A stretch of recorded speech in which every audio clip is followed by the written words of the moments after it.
อ่ะสวัสดีครับวันนี้หนอนพาเที่ยวครับวันนี้เราอยู่ที่จันทบุรีครับเรามาเที่ยวกันที่ผาหินกูบครับวันนี้เป็นจุดชมวิวหรือเป็นจุดวิวพอยต์ของจังหวัดจันทบุรีเลยเดี๋ยวเราไปลุยกันเลยดีกว่าไปเรามาทำความรู้จักกับผาหินกูบกันคร่าวๆนะครับผาหินกูบก็อยู่ทางตอนใต้ของเทือกเขาสอยดาวใต้นะในเขตรักษาพันธุ์สัตว์ป่าเขาสอยดาวภายใต้การดูแลของหน่วยพิทักษ์ป่าบ้านทุ่งเพนนั่นเองอยู่ที่จังหวัดจันทบุรีนะครับทำไมถึงเรียกผาหินกูบอันที่จริงไอ้กูบเนี่ยมันแปลว่าที่นั่งบนหลังช้างนั่นเองถ้าเราขึ้นไปบนผาหินกูบเนี่ยเดี๋ยวจะเห็นภาพแวบๆหนึ่งนะตอนที่เราขึ้นไปถึงแล้วเนี่ยมันจะมีเขาที่เป็นสันแคบๆเนี่ยคล้ายๆหลังช้างพอเราเนี่ยนั่งขึ้นไปนั่งตรงนั้นเนี่ยมันจะคล้ายๆเหมือนเราไปนั่งบนหลังช้างแล้วตรงนั้นก็จะเรียกว่าหินกูบก็เป็นที่มาว่าลักษณะของหินนะมันคล้ายๆของที่นั่งบนหลังช้างนั่นเองก็คือที่มาของผาหินกูบนั่นเองนะครับเรามาดูสิ่งของที่เราควรจะต้องเตรียมไปสำหรับการเดินผาหินกูบนะครับก็เตรียมเสื้อผ้าไปอย่างน้อยชุดหนึ่งก็พอครับก็เอาไว้ใส่นอนแล้วก็เดี๋ยวไว้ใส่เดินกลับวันต่อไปนะครับตอนเดินก็เอารองเท้าผ้าใบไปใส่ครับจะทำให้เดินง่ายแล้วก็เดินสบายดีเลยแล้วก็เตรียมรองเท้าแตะเผื่อไปด้วยไว้เดินบนกูบด้านบนนะครับเพราะจะทำให้มันเดินสบายมากเตรียมไฟฉายไปครับไปส่องตอนกลางคืนเพราะข้างบนมืดมากถุงนอนครับเอาไว้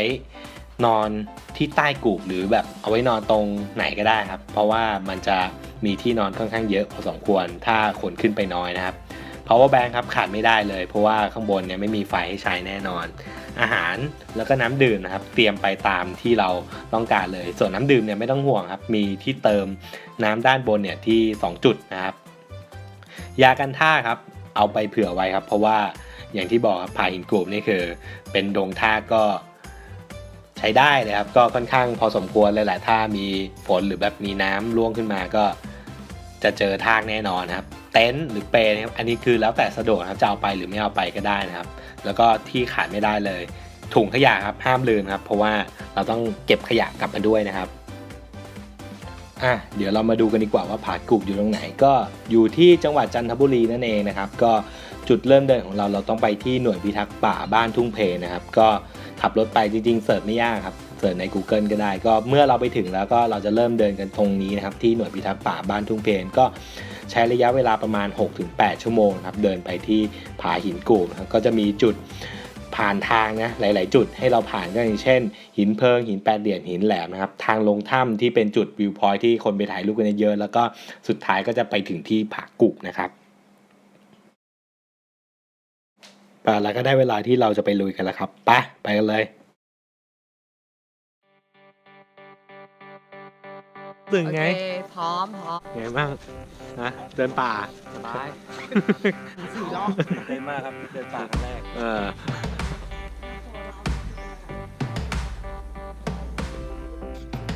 ก็ทางเดินช่วงแรกครับก็จะค่อยๆชันขึ้นนะครับแต่ยังไม่เยอะเท่าไหร่ก็ค่อยๆเพิ่มระดับความชันไปเรื่อยๆนะครับ2ข้างทางก็จะเต็มไปด้วยต้นไม้นะครับน้ำเดินเยอะแยะไปหมดนะครับก็เดี๋ยวเรากำลังจะเดินไปที่จุดพักแรกของเราครับคือที่หินเพิงครับแล้วก็ตอนนี้นี่คือเดี๋ยวบรรยากาศระหว่างทางก็เดี๋ยวไปดูกันไปตอนนี้ให้ดูบรรยากาศครับตอนนี้ลมในป่าเย็นมากๆครับแรงมากๆเลย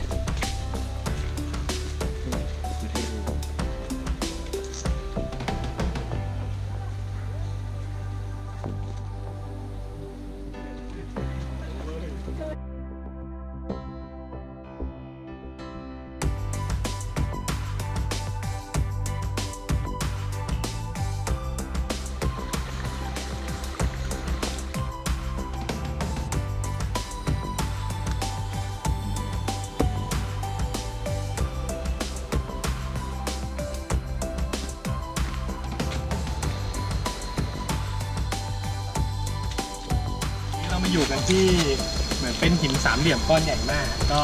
จากเรื่องเล่าครับเขาเล่ากันว่าตรงนี้แต่ก่อนมันเป็นทางเข้าปากทางเข้าหมู่บ้านลับแลนะครับแล้วมันมีเหมือนแบบชายสาวคู่หนึ่งคือยืมเอาทองข้างในเนี่ยในหมู่บ้านนี้ออกไปเพื่อไปใช้นะครับแล้วก็ไม่มาคืนดังนั้นก็เลยทำให้แบบหมู่บ้านนี้ถูกปิดตายแล้วกลายเป็นหินจนมาถึงทุกวันนี้ครับนี่คือสภาพก้อนใหญ่มากยาวน่าจะสัก10 กว่าเมตรได้ครับผม ตอนนี้เราอยู่ที่ตำแหน่งของหินเพลิงนะครับหินแปดเหลี่ยมก็เป็นจุดพักอีกจุดหนึ่งก่อนที่จะถึงผาหินกู่นี่เดี๋ยวให้ดูบรรยากาศรอบ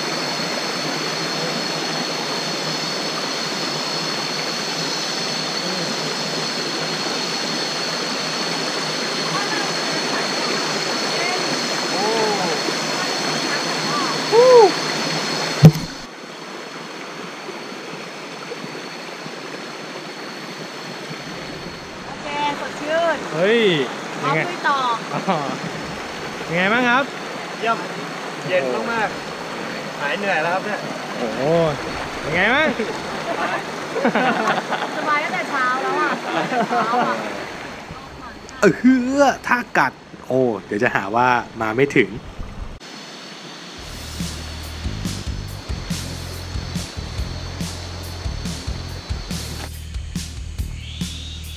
หลังจากที่เราออกมาจากหินเพลิงนะครับ เดี๋ยวจุดพักหน้าของเราจะอยู่ที่หินแปดเหลี่ยมนะครับ ก็เส้นทางระหว่างนี้จะเริ่มชันมากขึ้นครับ เราจะได้เริ่มเจอทางชันระดับ 45 องศามากขึ้นเลยทีเดียว เดี๋ยวเป็นยังไงเดี๋ยวตามไปดูกันเลยครับ ตอนนี้เลยครึ่งทางมาแล้วครับ ก็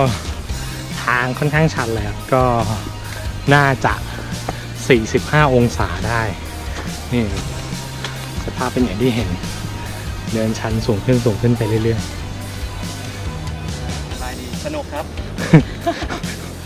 ดูหน้าผมด้วย ๆขอบคุณแล้วครับ โคตรชันเลยอ่ะ สนุกไหมครับ ระวังต้นไม้หักครับตอนนี้เราขึ้นมาได้ระยะทาง3ใน4แล้วครับ ก็เดี๋ยวเราจะเดินต่อว่าตอนนี้มันมีที่พักที่ดีๆอยู่นี่พักกันแบบนี้ ต้นใหญ่มาก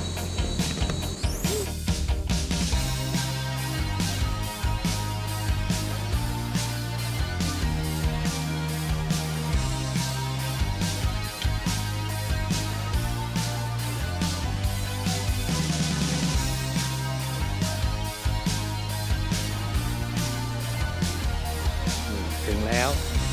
หินแปดเหลี่ยม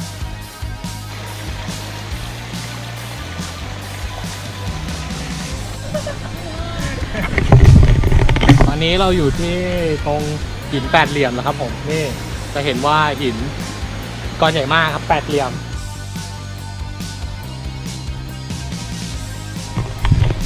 ตรงหินแปดเหลี่ยมครับอันนี้ก็เป็นจุดที่เรากรอกน้ำกินได้ครับนี่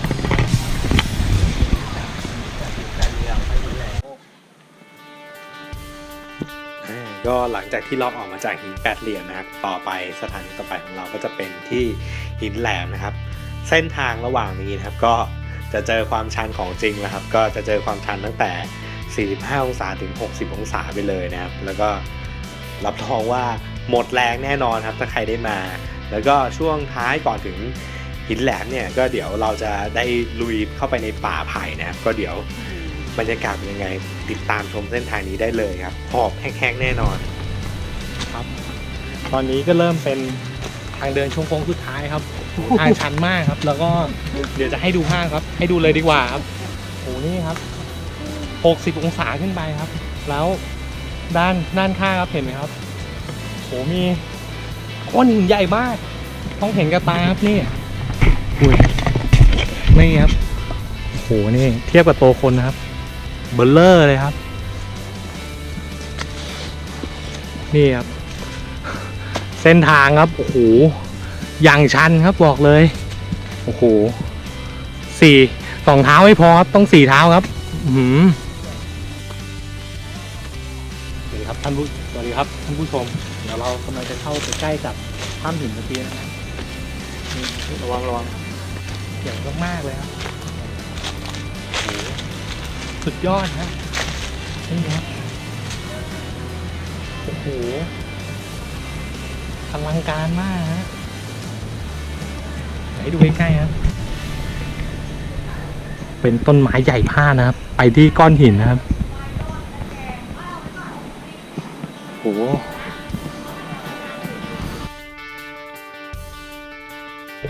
ตอนนี้เรามาถึงป่าไผ่แล้วครับเห็นไหมด้าน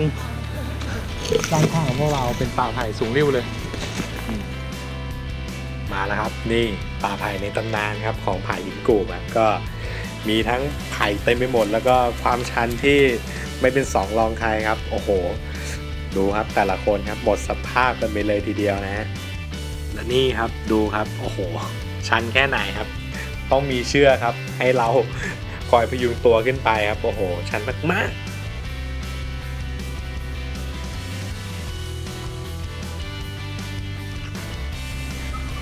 โค้งสุดท้ายของจริงครับตอนนี้เรามาถึงกองหินแหลงนะนี่ฮะที่เพื่อนๆเรากำลังนั่งครับแล้วก็เดี๋ยวเราจะเตรียมไปลงถ้ำกันอันนี้ถึงทางลงถ้ำนะครับนี่ไปอยู่ตรงหินแหลงดู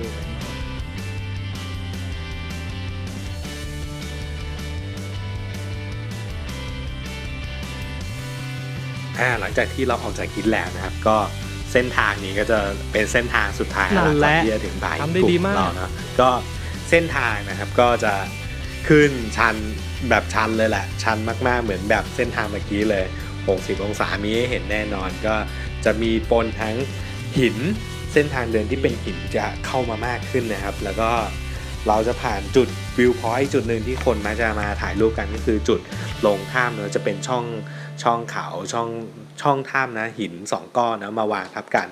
เป็นทางผ่านก่อนที่เราจะไปถึงผาหินกูบนะก็เดี๋ยวติดตามดูบรรยากาศกันต่อไปครับ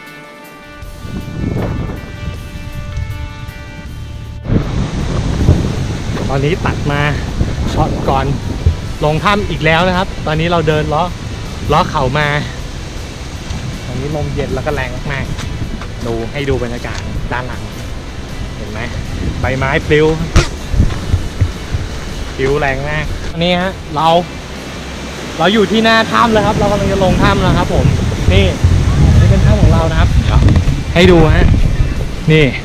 ทางเข้าปากถ้ำโอ้โหเป็นหินก้อนใหญ่2อันครับโอ้โหแล้วก็มีก้อนใหญ่อีกฮะอยู่ด้านบน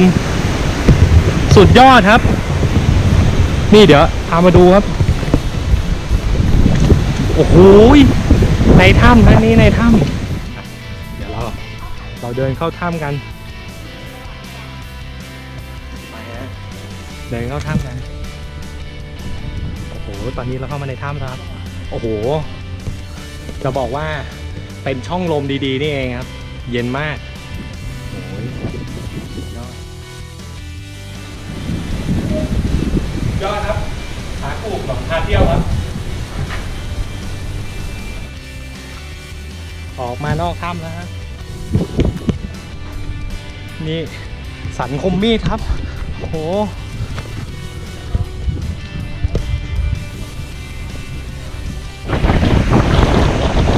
วันนี้ลมแรงมากสุดยอด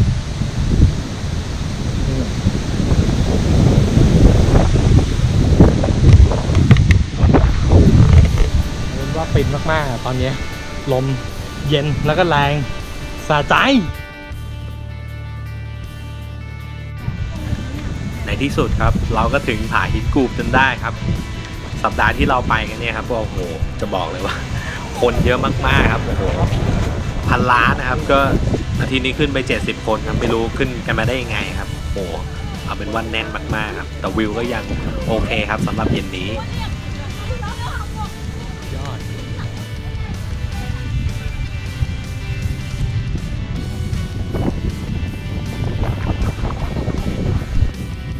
เย็นวันนั้นที่เราขึ้นไปครับก็ข้างบนเนี่ยลมแรงมากๆเลยครับคือแบบไม่กล้าตั้งกล้องเลยนะครับแต่ก็ถ่ายวิวมาให้ดูนะครับแล้วก็น่าจะเห็นไหมครับเป็นเขาหลังช้างที่คนมาจะไปถ่ายรูปกลุ่มกันนะ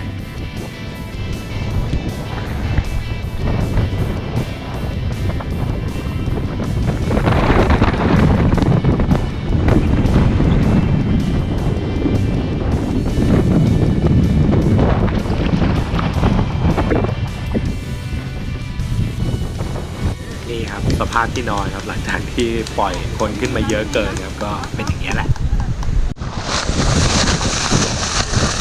นะครับพาเที่ยวก่อนนะครับถึงจันทบุรีเราอยู่ที่ผาหินกูบจันทบุรีครับลมแรงมากครับคือแบบตั้งแต่เดินผ่านมันเดินมาที่จะเจอลมแรงเป็นครั้งแรก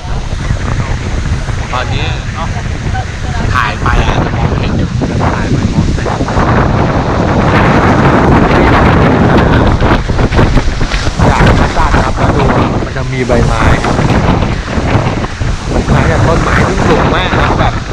เกือบ10 เมตรครับดูเชือกไม่รู้ลมแรงไม่ลงไปเป็